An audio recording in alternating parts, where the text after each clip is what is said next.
The Al Smith tournament's one of the toughest tournaments in the country. Granted, it's only Indiana wrestling, but it's pretty much the premier tournament before the state finals. It's like right up there because there's just so many people there and it's such high stakes.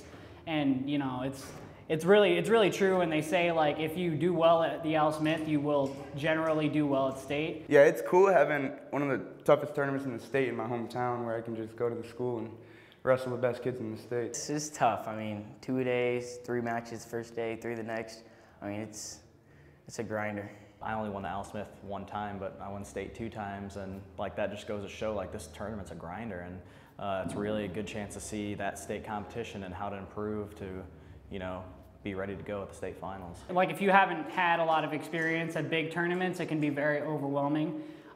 That's why, like leading up to my freshman year, we tried to go to as many big tournaments as we could because it's something that you have to practice just by doing it. Like you can't, you know, you just have to wrestle in front of big crowds to be able to do that. This is like one of the tournaments where I first got my name out there, and like placing as a freshman at Al Smith was a big step up in my career.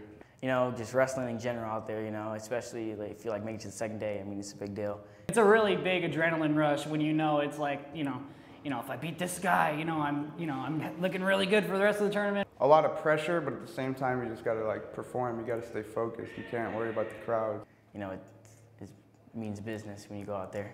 Indianapolis Cathedral, #1 in the state. We added Perry Meridian there. They have hammers. Columbus East has a lot of hammers. Crown Point's new. Wawasee's bringing some hammers, and it's going to be the toughest Al Smith that we've ever had.